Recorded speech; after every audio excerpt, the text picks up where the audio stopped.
بسم الله الرحمن الرحيم يسألونك عن الأنفال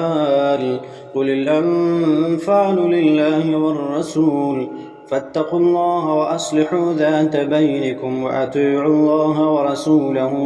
إن كنتم مؤمنين إنما المؤمنون الذين إذا ذكر الله وجلت قلوبهم وإذا تليت عليهم آياته زادتهم إيمانا وعلى ربهم يتوكلون الذين يقيمون الصلاة ومما رزقناهم ينفقون أولئك هم المؤمنون حقا لهم درجات عند ربهم ومغفرة ورزق كريم كما أخرجك ربك من بيتك بالحق وإن فريقا من المؤمنين لكارهون يجادلونك في الحق بعدما تبين كأنما يساقون إلى الموت وهم ينظرون وإذ يعدكم الله إحدى الطائفتين أنها لكم وتودون أن غير ذات الشوكة تكون لكم ويريد الله أن يحق الحق بكلماته ويقطع دابر الكافرين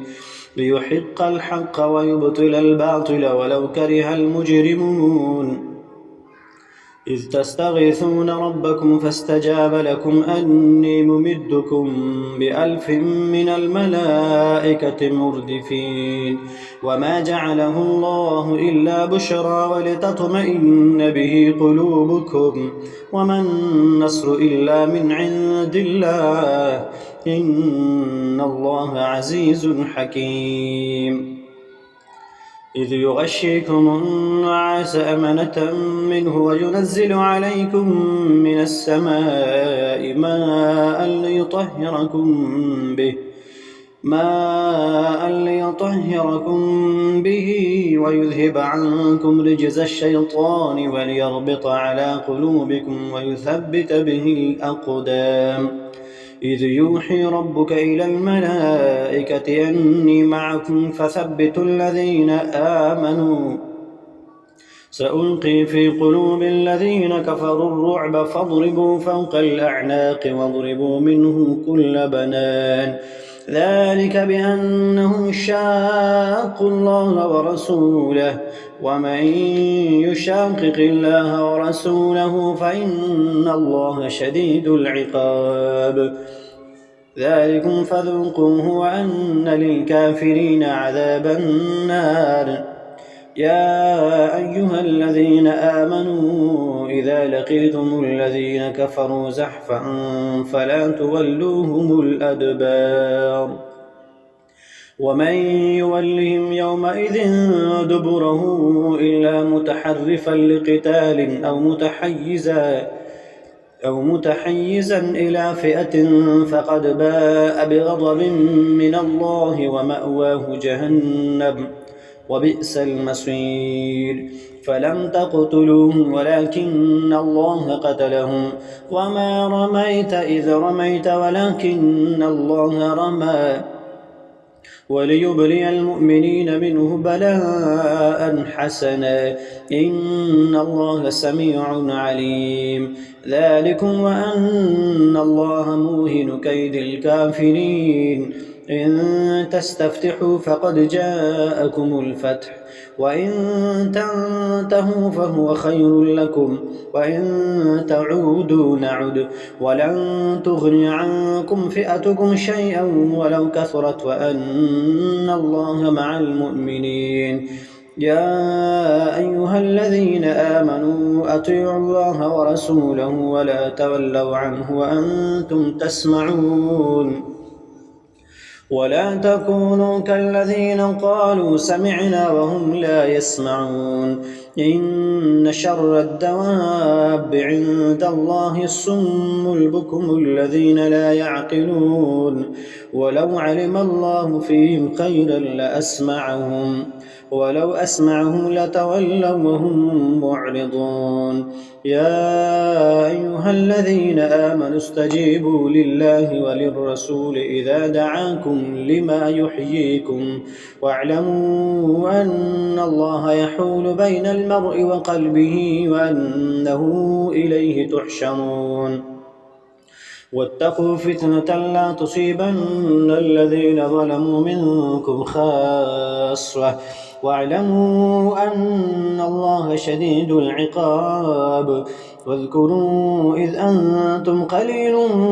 مستضعفون في الأرض تخافون أن يتخطفكم الناس فآواكم وأيدكم بنصره ورزقكم من الطيبات لعلكم تشكرون. يا أيها الذين آمنوا لا تخونوا الله والرسول وتخونوا أماناتكم وأنتم تعلمون. واعلموا أنما أموالكم وأولادكم فتنة وأن الله عنده أجر عظيم. يا أيها الذين آمنوا إن تتقوا الله يجعل لكم فرقانا ويكفر عنكم سيئاتكم ويغفر لكم والله ذو الفضل العظيم. وإذ يمكر بك الذين كفروا ليثبتوك أو يقتلوك أو يخرجوك ويمكرون ويمكر الله والله خير الماكرين. وإذا تتلى عليهم آياتنا قالوا قد سمعنا لو نشاء لقلنا مثل هذا إن هذا إلا أساطير الأولين. وإذ قالوا اللهم إن كان هذا هو الحق من عندك فأمطر علينا حجارة من السماء أو ائتنا بعذاب أليم. وما كان الله ليعذبهم وأنت فيهم وما كان الله معذبهم وهم يستغفرون. وما لهم ألا يعذبهم الله وهم يصدون عن المسجد الحرام وما كانوا أولياءه إن أولياؤه إلا المتقون ولكن أكثرهم لا يعلمون. وما كان صلاتهم عند البيت إلا مكاء وتصدية فذوقوا العذاب بما كنتم تكفرون. إن الذين كفروا ينفقون أموالهم ليصدوا عن سبيل الله فسينفقونها ثم تكون عليهم حسرة ثم يغلبون والذين كفروا إلى جهنم يحشرون. ليميز الله الخبيث من الطيب ويجعل الخبيث بعضه على بعض فيركمه جميعا فيجعله في جهنم أولئك هم الخاسرون. قل للذين كفروا إن ينتهوا يغفر لهم ما قد سلف وإن يعودوا فقد مضت سنة الأولين. وقاتلوهم حتى لا تكون فتنة ويكون الدين كله لله فإن انتهوا فإن الله بما يعملون بصير. وإن تولوا فاعلموا أن الله مولاكم نعم المولى ونعم النصير. واعلموا أنما غنمتم من شيء فأن لله خمسه وللرسول ولذي القربى واليتامى والمساكين وابن السبيل إن كنتم آمنتم بالله وما أنزلنا على عبدنا يوم الفرقان يوم التقى الجمعان والله على كل شيء قدير. إذ أنتم بالعدوة الدنيا وهم بالعدوة القصوى والركب أسفل منكم ولو تواعدتم لاختلفتم في الميعاد ولكن ليقضي الله أمرا كان مفعولا ليهلك من هلك عن بينة ويحيى من حي عن بينة وإن الله لسميع عليم. إذ يريكهم الله في منامك قليلا ولو أراكهم كثيرا لفشلتم ولتنازعتم في الأمر ولكن الله سلم إنه عليم بذات الصدور. وإذ يريكموهم إذ التقيتم في أعينكم قليلا ويقللكم في أعينهم ليقضي الله أمرا كان مفعولا وإلى الله ترجع الأمور. يا أيها الذين آمنوا إذا لقيتم فئة فاثبتوا واذكروا الله كثيرا لعلكم تفلحون. وأطيعوا الله ورسوله ولا تنازعوا فتفشلوا وتذهب ريحكم واصبروا إن الله مع الصابرين. ولا تكونوا كالذين خرجوا من ديارهم بطرا ورئاء الناس ويصدون عن سبيل الله والله بما يعملون محيط. وإذ زين لهم الشيطان أعمالهم وقال لا غالب لكم اليوم من الناس وإني جار لكم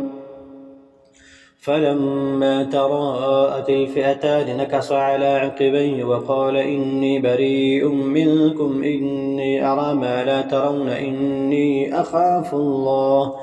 والله شديد العقاب. إذ يقول المنافقون والذين في قلوبهم مرض غر هؤلاء دينهم ومن يتوكل على الله فإن الله عزيز حكيم. ولو ترى إذ يتوفى الذين كفروا الملائكة يضربون وجوههم وأدبارهم وذوقوا عذاب الحريق ذلك بما قدمت أيديكم وأن الله ليس بظلام للعبيد. كدأب آل فرعون والذين من قبلهم كفروا بآيات الله فأخذهم الله بذنوبهم إن الله قوي شديد العقاب. ذلك بأن الله لم يك مغيرا نعمة أنعمها على قوم حتى يغيروا ما بأنفسهم وأن الله سميع عليم. كدأب آل فرعون والذين من قبلهم كذبوا بآيات ربهم فأهلكناهم بذنوبهم وأغرقنا آل فرعون وكل كانوا ظالمين. إن شر الدواب عند الله الذين كفروا فهم لا يؤمنون. الذين عاهدت منهم ثم ينقضون عهدهم في كل مرة وهم لا يتقون. فإما تثقفنهم في الحرب فشرد بهم من خلفهم لعلهم يذكرون. وإما تخافن من قوم خيانة فانبذ إليهم على سواء إنهم لا يعجزون. وإما تخافن من قوم خيانة فانبذ إليهم على سواء إن الله لا يحب الخائنين.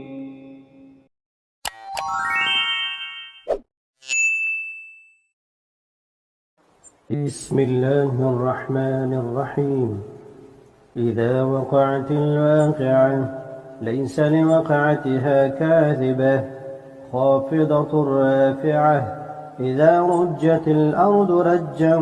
وبست الجبال بسا فكانت هباء منبثا وكنتم أزواجا ثلاثة فأصحاب الميمنة ما أصحاب الميمنة وأصحاب المشأمة ما أصحاب المشأمة والسابقون السابقون أولئك المقربون في جنات النعيم ثلة من الأولين وقليل من الآخرين على سرر موضونة متكئين عليها متقابلين يطوف عليهم ولدان مخلدون بأكواب وأباريق وكأس من معين لا يصدعون عنها ولا ينزفون وفاكهة مما يتخيرون ولحم طير مما يشتهون وحور عين كأمثال اللؤلؤ المكنون جزاء بما كانوا يعملون لا يسمعون فيها لغوا ولا تأثيما إلا قيلا سلاما سلاما وأصحاب اليمين ما أصحاب اليمين في سدر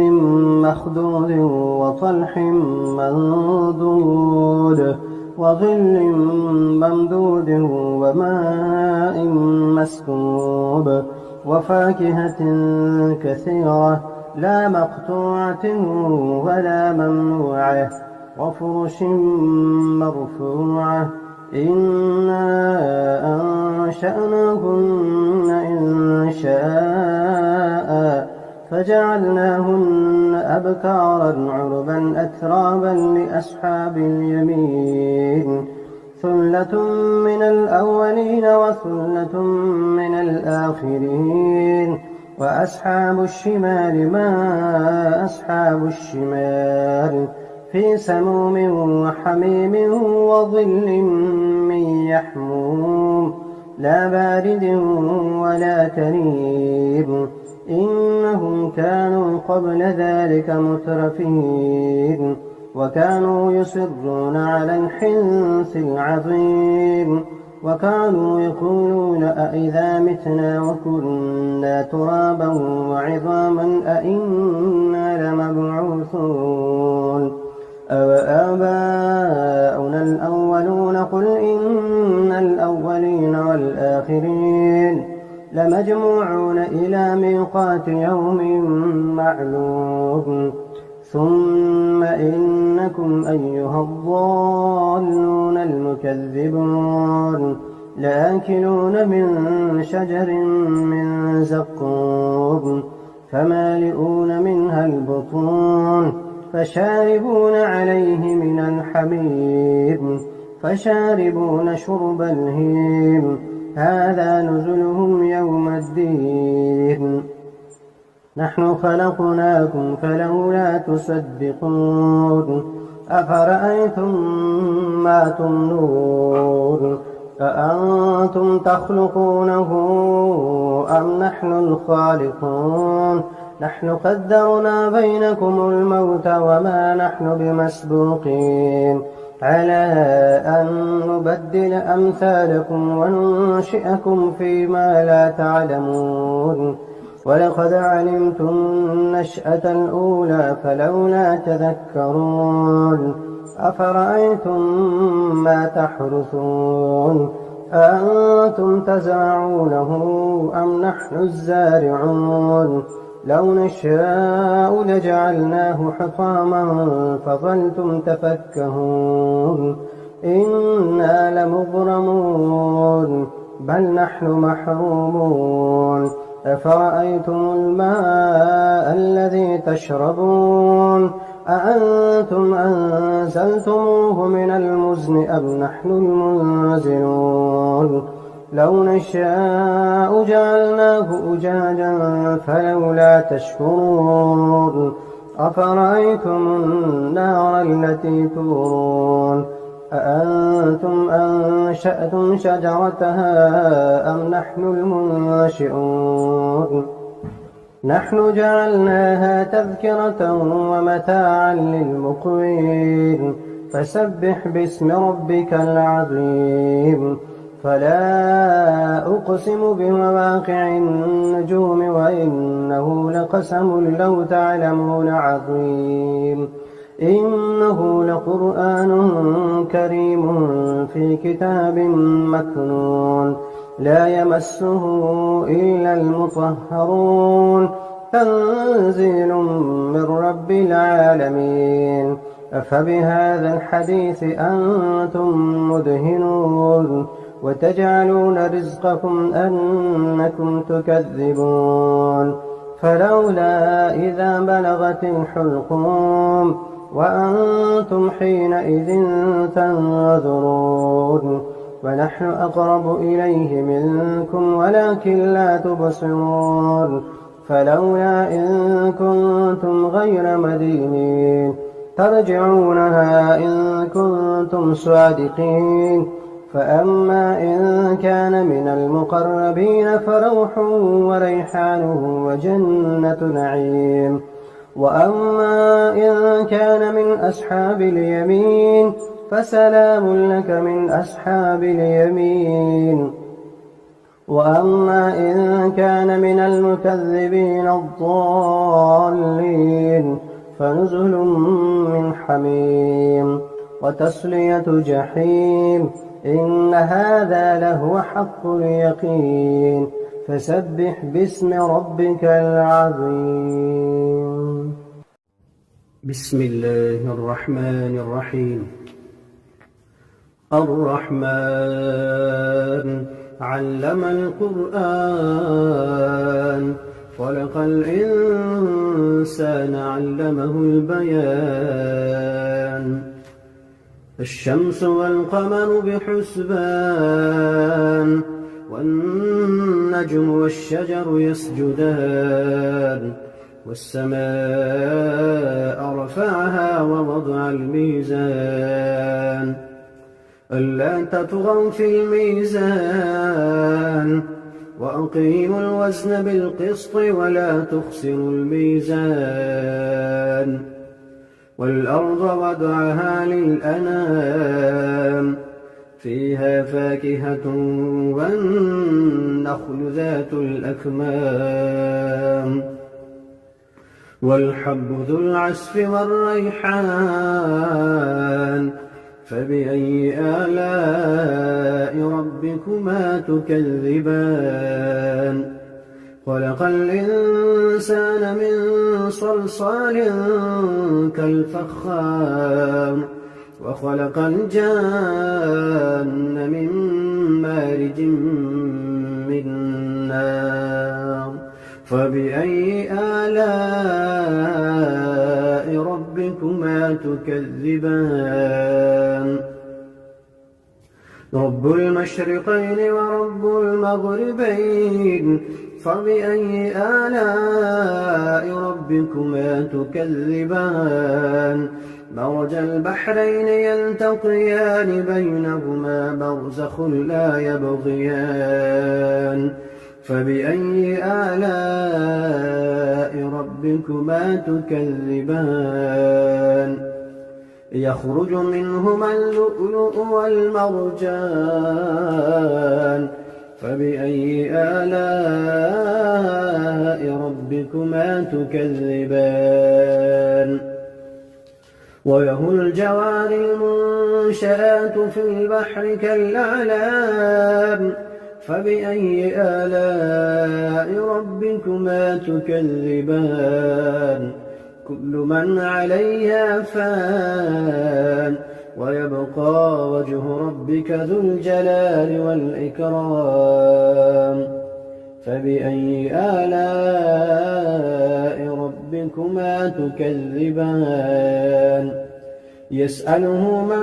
في السماوات والأرض كل يوم هو في شأن يسأله من في السماوات والأرض كل يوم هو في شأن فبأي آلاء ربكما تكذبان سنفرغ لكم أيها الثقلان فبأي آلاء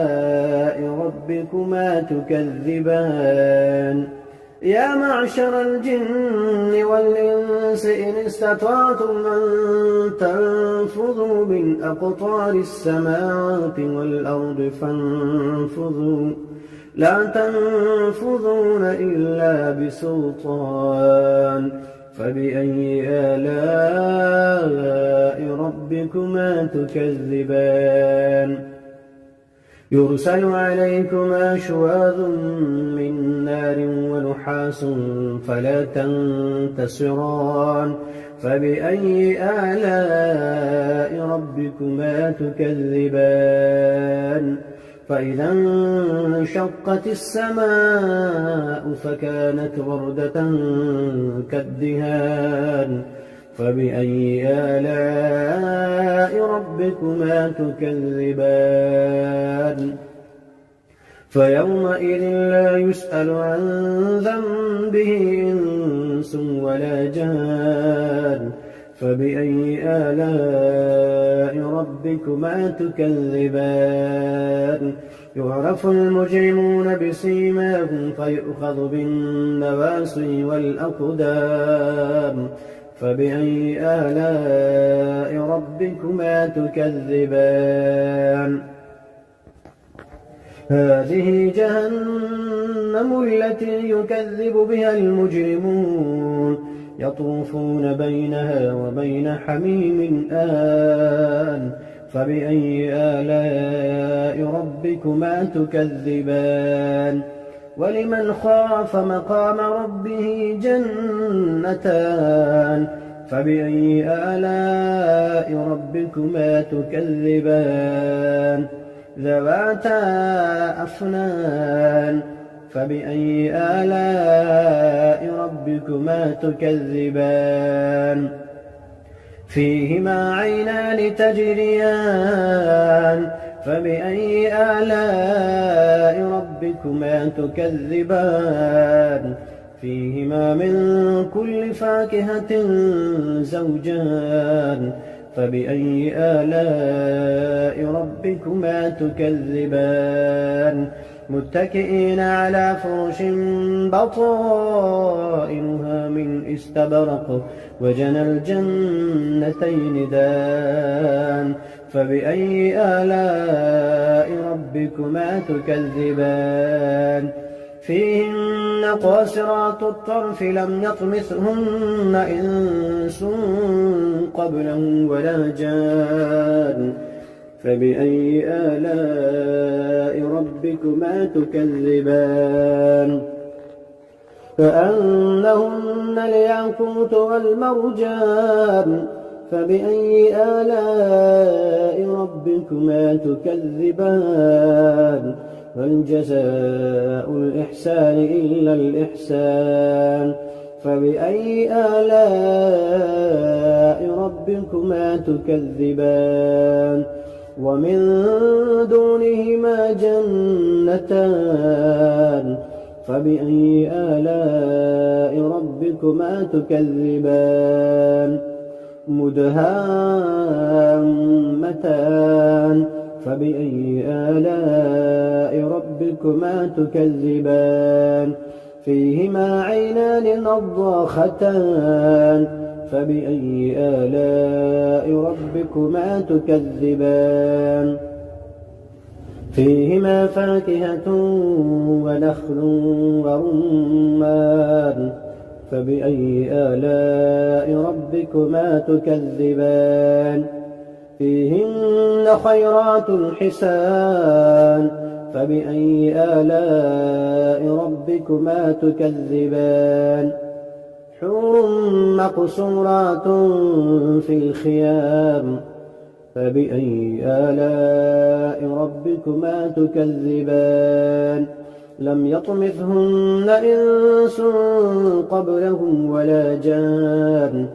فبأي آلاء ربكما تكذبان متكئين على رفرف خضر وعبقري حسان فبأي آلاء ربكما تكذبان تبارك اسم ربك ذي الجلال والإكرام بسم الله الرحمن الرحيم ياسين والقرآن الحكيم إنك لمن المرسلين على صراط مستقيم تنزيل العزيز الرحيم لتنذر قوما ما أنذر آباؤهم فهم غافلون لقد حق القول على أكثرهم فهم لا يؤمنون إنا جعلنا في أعناقهم أغلالا فهي إلى الأذقان فهم مقمحون وجعلنا من بين أيديهم سدا ومن خلفهم سدا فأغشيناهم فهم لا يبصرون وسواء عليهم أأنذرتهم أم لم تنذرهم لا يؤمنون إنما تنذر من اتبع الذكر وخشي الرحمن بالغيب فبشره بمغفرة وأجر كريم إنا نحن نحيي الموتى ونكتب ما قدموا وآثارهم وكل شيء أحصيناه في إمام مبين واضرب لهم مثلا أصحاب القرية إذ جاءها المرسلون إذ أرسلنا إليهم 2 فكذبوهما فعززنا بثالث فقالوا إنا إليكم مرسلون قالوا ما أنتم إلا بشر مثلنا وما أنزل الرحمن من شيء إن أنتم إلا تكذبون قالوا ربنا يعلم إنا إليكم لمرسلون وما علينا إلا البلاغ المبين قالوا إنا تطيرنا بكم لئن لم تنتهوا لنرجمنكم وليمسنكم منا عذاب أليم قالوا طائركم معكم أئن ذكرتم بل أنتم قوم مسرفون وجاء من أقصى المدينة رجل يسعى قال يا قوم اتبعوا المرسلين اتبعوا من لا يسألكم أجرا وهم مهتدون وما لي لا أعبد الذي فطرني وإليه ترجعون أأتخذ من دونه آلهة إن يردني الرحمن بضر لا تغن عني شفاعتهم شيئا ولا ينقذون إني إذا لفي ضلال مبين إني آمنت بربكم فاسمعون قيل ادخل الجنة قال يا ليت قومي يعلمون بما غفر لي ربي وجعلني من المكرمين وما أنزلنا على قومه من بعده من جند من السماء وما كنا منزلين إن كانت إلا صيحة واحدة فإذا هم خامدون يا حسرة على العباد ما يأتيهم من رسول إلا كانوا به يستهزئون ألم يروا كم أهلكنا قبلهم من القرون أنهم إليهم لا يرجعون وإن كل لما جميع لدينا محضرون وآية لهم الأرض الميتة أحييناها وأخرجنا منها حبا فمنه يأكلون وجعلنا فيها جنات من نخيل وأعناب وفجرنا فيها من العيون ليأكلوا من ثمره وما عملته أيديهم أفلا يشكرون سبحان الذي خلق الأزواج كلها مما تنبت الأرض ومن أنفسهم ومما لا يعلمون وآية لهم الليل نسلخ منه النهار فإذا هم مظلمون والشمس تجري لمستقر لها ذلك تقدير العزيز العليم والقمر قدرناه منازل حتى عاد كالعرجون القديم لا الشمس ينبغي لها أن تدرك القمر ولا الليل سابق النهار وكل في فلك يسبحون وآية لهم أنا حملنا ذريتهم في الفلك المشحون وخلقنا لهم من مثله ما يركبون وإن نشأ نغرقهم فلا صريخ لهم ولا هم ينقذون إلا رحمة منا ومتاعا إلى حين. وإذا قيل لهم اتقوا ما بين أيديكم وما خلفكم لعلكم ترحمون وما تأتيهم من آية من آيات ربهم إلا كانوا عنها معرضين. وإذا قيل لهم أنفقوا مما رزقكم الله قال الذين كفروا للذين آمنوا أنطعم من لم يشاء الله أطعمه إن أنتم إلا في ضلال مبين. ويقولون متى هذا الوعد إن كنتم صادقين ما ينظرون إلا صيحة واحدة تأخذهم فهم يخصمون فلا يستطيعون توصية ولا إلى أهلهم يرجعون. ونفخ في الصور فإذا هم من الأجداث إلى ربهم ينسلون. قالوا يا ويلنا من بعثنا من مرقدنا هذا ما وعد الرحمن وصدق المرسلون. إن كانت إلا صيحة واحدة فإذا هم جميع لدينا محضرون. فاليوم لا تظلم نفس شيئا ولا تجزون إلا ما كنتم تعملون. إن أصحاب الجنة اليوم في شغل فاكهون هم وأزواجهم في ظلال على الأرائك متكئون لهم فيها فاكهة ولهم ما يدعون سلام قولا من رب رحيم. وامتازوا اليوم أيها المجرمون ألم أعهد إليكم يا بني آدم ألا تعبدوا الشيطان إنه لكم عدو مبين وأن اعبدوني هذا صراط مستقيم. ولقد أضل منكم جبلا كثيرا أفلم تكونوا تعقلون هذه جهنم التي كنتم توعدون اصلوها اليوم بما كنتم تكفرون. اليوم نختم على أفواههم وتكلمنا أيديهم وتشهد أرجلهم بما كانوا يكسبون.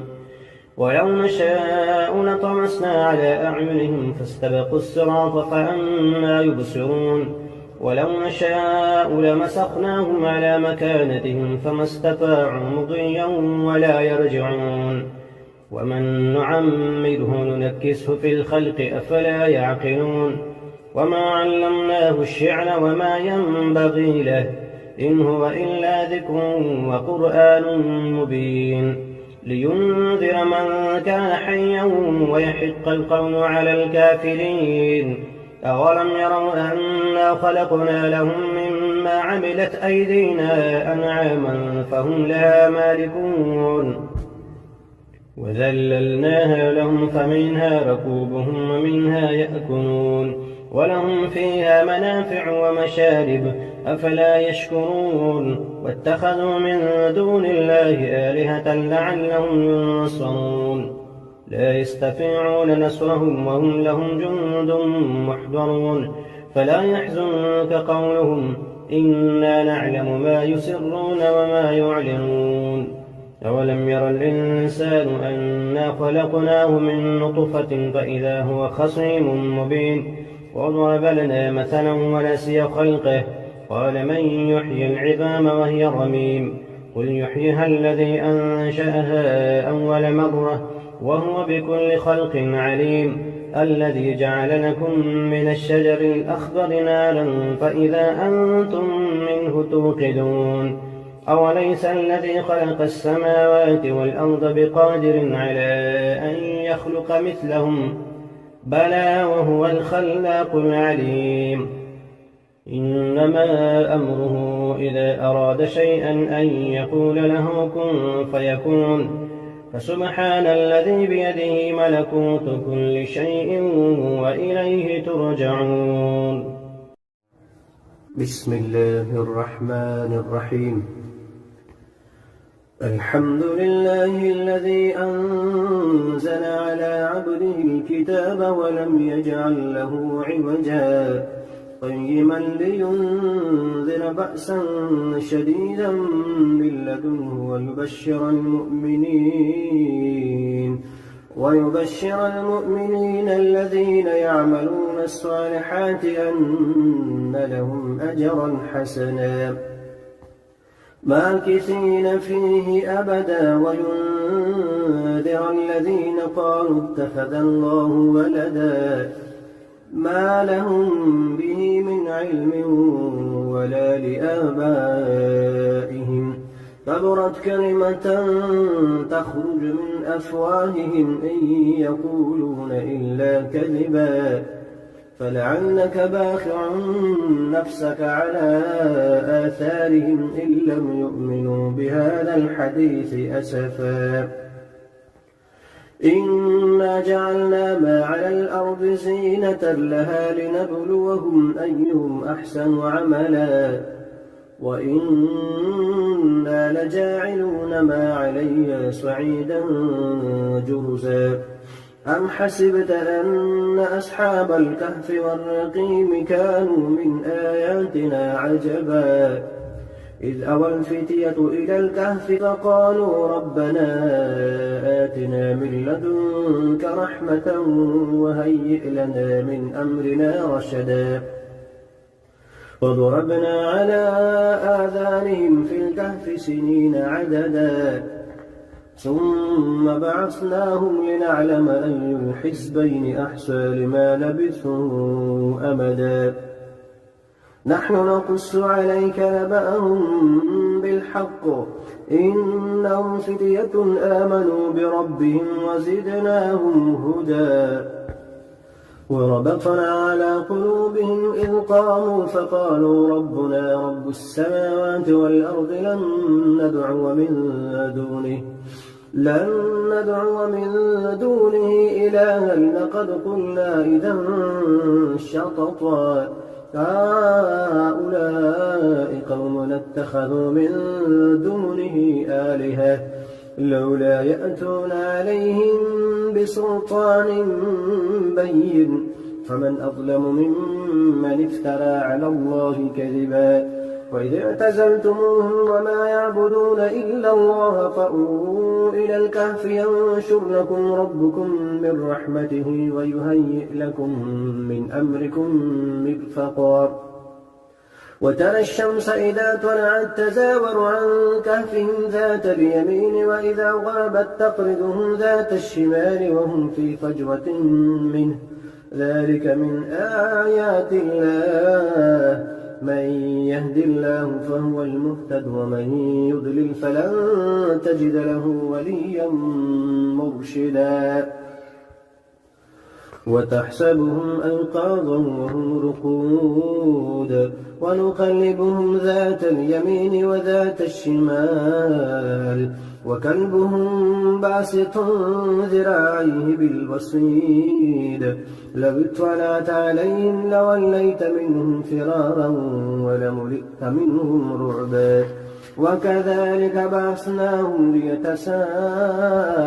بينهم قال قائل منهم كم لبثتم قالوا لبثنا يوما أو بعض يوم قالوا ربكم أعلم بما لبثتم فابعثوا أحدكم بورقكم هذه إلى المدينة فلينظر أيها أزكى طعاما فليأتكم برزق منه وليتلطف ولا يشعرن بكم أحدا إنهم إن يظهروا عليكم يرجموكم أو يعيدوكم في ملتهم ولن تفلحوا إذا أبدا وكذلك أعثرنا عليهم ليعلموا أن وعد الله حق وأن الساعة لا ريب فيها إذ يتنازعون بينهم أمرهم فقالوا بنوا عليهم بنيانا ربهم أعلم بهم قال الذين غلبوا على أمرهم لنتخذن عليهم مسجدا سيقولون ثلاثة رابعهم كلبهم ويقولون خمسة سادسهم كلبهم رجما بالغيب ويقولون سبعة وثامنهم كلبهم قل ربي أعلم بعدتهم ما يعلمهم إلا قليل فلا تمار فيهم إلا مراء ظاهرا ولا تستفت فيهم منهم أحدا ولا تقولن لشيء إني فاعل ذلك غدا إلا أن يشاء الله واذكر ربك إذا نسيت وقل عسى أن يهديني ربي لأقرب من هذا رشدا ولبثوا في كهفهم 300 سنين وازدادوا 9 قل الله أعلم بما لبثوا له غيب السماوات والأرض أبصر به وأسمع ما لهم من لدونه من ولي ولا يشرك في حكمه أحدا واتل ما أوحي إليك من كتاب ربك لا مبدل لكلماته ولن تجد من دونه ملتحدا واصبر نفسك مع الذين يدعون ربهم بالغداة والعشي يريدون وجهه ولا تعد عيناك عنهم تريد زينة الحياة الدنيا ولا تطع من أغفلنا قلبه عن ذكرنا واتبع هواه وكان أمره فرطا وقل الحق من ربكم فمن شاء فليؤمن ومن شاء فليكفر إنا أعتدنا للظالمين نارا أحاط بهم سرادقها وإن يستغيثوا يغاثوا بماء كالمهل يشوي الوجوه بئس الشراب وساءت مرتفقا إن الذين آمنوا وعملوا الصالحات إنا لا نضيع أجر من أحسن عملا أولئك لهم جنات عدن تجري من تحتهم الأنهار يحلون فيها من أسابر من ذهب ويلبسون ثيابا خضرا من سندس واستبرق متكئين فيها على الأرائك نعم الثواب وحسنت مرتفقا واضرب لهم مثلا رجلين جعلنا لأحدهما جنتين من أعناب وحففناهما بنخل وجعلنا بينهما زرعا كلتا الجنتين آتت أكلها ولم تظلم منه شيئا وفجرنا خلالهما نهرا وكان له ثمر فقال لصاحبه وهو يحاوره أنا أكثر منك مالا وأعز نفرا ودخل جنته وهو ظالم لنفسه قال ما أظن أن تبيد هذه أبدا وما أظن الساعة قائمة ولئن رددت إلى ربي لأجدن خيرا منها منقلبا قال له صاحبه وهو يحاوره أكفرت بالذي خلقك من تراب ثم من نطفة ثم سواك رجلا لكن هو الله ربي ولا أشرك بربي أحدا ولولا إذ دخلت جنتك قلت ما شاء الله لا قوة إلا بالله إن ترني أنا أقل منك مالا وولدا فعسى ربي أن يؤتيني خيرا من جنتك ويرسل عليها حسبانا من السماء فتصبح صعيدا زلقا أو يصبح ماؤها غورا فلن تستطيع له طلبا وأحيط بثمره فأصبح يقلب كفيه على ما أنفق فيها وهي خابية على عروشها ويقول يا ليتني لم أشرك بربي أحدا ولم تكن له فئة ينصرونه من دون الله وما كان منتصرا هنالك الولاية لله الحق هو خير ثوابا وخير عقبا واضرب لهم مثل الحياة الدنيا كماء إن أنزلناه من السماء فاختلط به نبات الأرض فأصبح هشيما تذروه الرياح وكان الله على كل شيء مقتدرا. المال والبنون زينة الحياة الدنيا والباقيات الصالحات خير عند ربك ثوابا وخير أملا. ويوم نسير الجبال وترى الأرض بارزة وحشرناهم فلم نغادر منهم أحدا وعرضوا على ربك صفا لقد جئتمونا كما خلقناكم أول مرة بل زعمتم أن لن نجعل لكم موعدا. ووضع الكتاب فترى المجرمين مشفقين مما فيه ويقولون يا ويلتنا ما لهذا الكتاب لا يغادر صغيرة ولا كبيرة إلا أحصاها ووجدوا ما عملوا حاضرا ولا يظلم ربك أحدا. وإذ قلنا للملائكة اسجدوا لآدم فسجدوا إلا إبليس كان من الجن ففسق عن أمر ربه أفتتخذونه وذريته أولياء من دوني وهم لكم عدو بئس للظالمين بدلا. ما أشهدتم خلق السماوات والأرض ولا خلق أنفسهم وما كنت متخذ المضلين عضدا. ويوم يقول نادوا شركائي الذين زعمتم فدعوهم ولم يستجيبوا لهم وجعلنا بينهم موبقا. ورأى المجرمون النار فظنوا أنهم مواقعوها ولم يجدوا عنها مصرفا. ولقد صرفنا في هذا القرآن للناس من كل مثل وكان الإنسان أكثر شيء جدلا. وما منع الناس أن يؤمنوا إذ جاءهم الهدى ويستغفروا ربهم إلا أن تأتيهم سنة الأولين أو يأتيهم العذاب قبلا. وما نرسل المرسلين إلا مبشرين ومنذرين ويجادل الذين كفروا بالباطل ليدحضوا به الحق واتخذوا آياتي وما أنذروا هزوا. ومن أظلم ممن ذكر بآيات ربه فأعرض عنها ونسي ما قدمت يداه إنا جعلنا على قلوبهم أكنة أن يفقهوه وفي آذانهم وقرا وإن تدعهم إلى الهدى فلن يهتدوا إذا أبدا. وربك الغفور ذو الرحمة لو يؤاخذهم بما كسبوا لعجل لهم العذاب بل لهم موعد لن يجدوا من دونه موئلا. وتلك القرى أهلكناهم لما ظلموا وجعلنا لمهلكهم موعدا.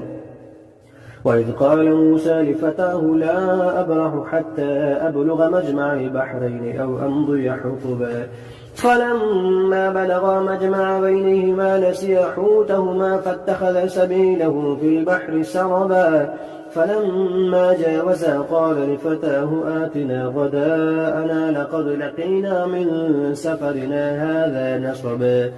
قال أرأيت إذ أوينا إلى الصخرة فإني نسيت الحوت وما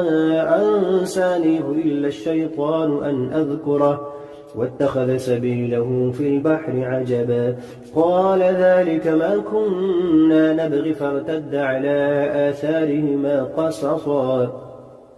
فوجدا عبدا من عبادنا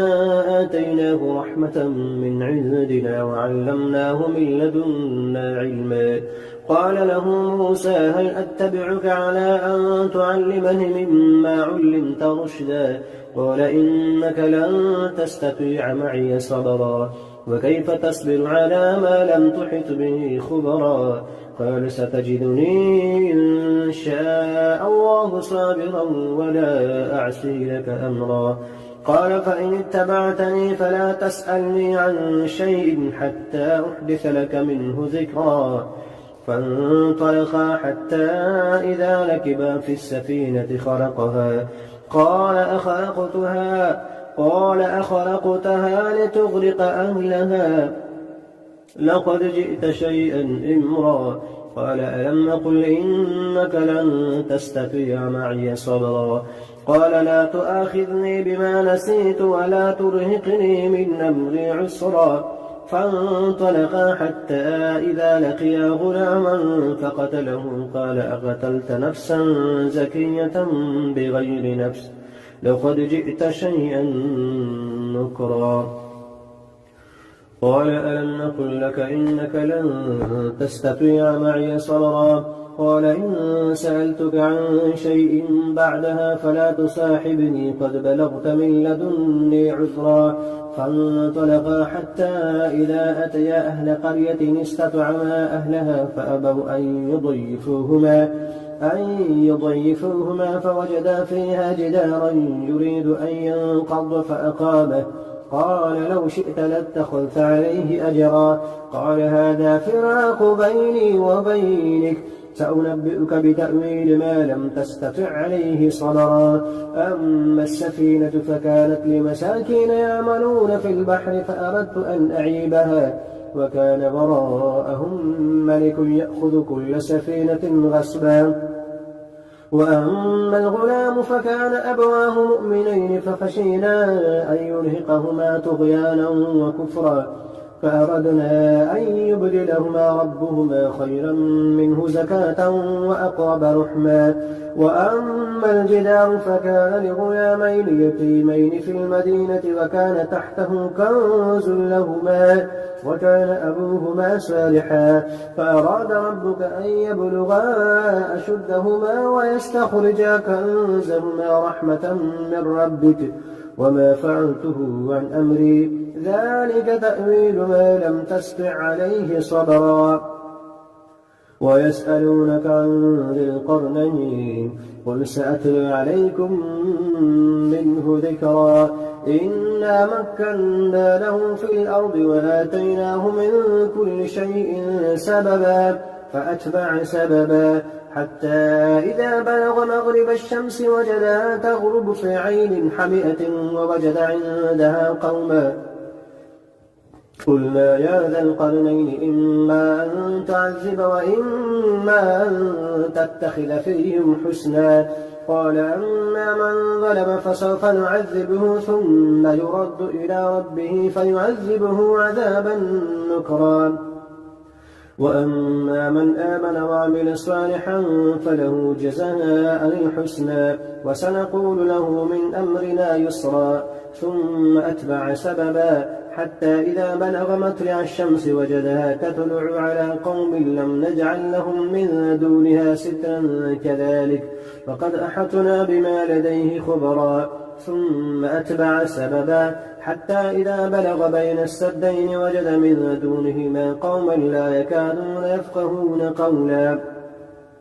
قالوا يا ذا القرنين إن يأجوج ومأجوج مفسدون في الأرض فهل نجعل لك خرجا على أن تجعل بيننا وبينهم سدا. قال ما مكنني فيه ربي خير فأعينوني بقوة أجعل بينكم وبينهم ردما. آتوني زبر الحديد حتى إذا ساوى بين الصدفين قال انفخوا حتى إذا جعله نارا قال آتوني أفرغ عليه قطرا.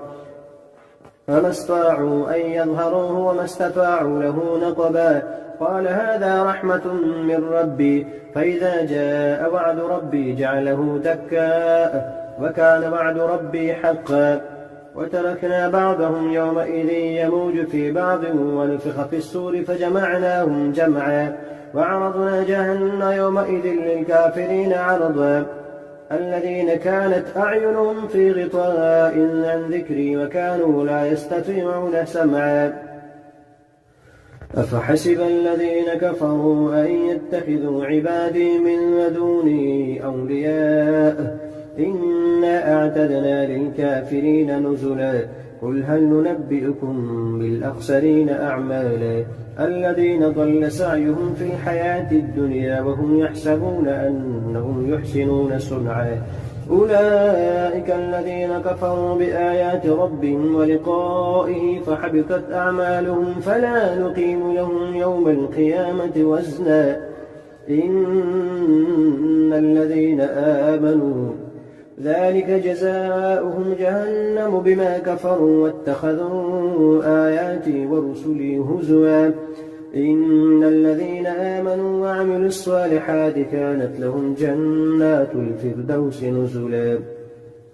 خالدين فيها لا يبغون عنها حولا قل لو كان البحر مدادا لكلمات ربي لنفد البحر قبل أن تنفد كلمات ربي ولو جئنا بمثله مددا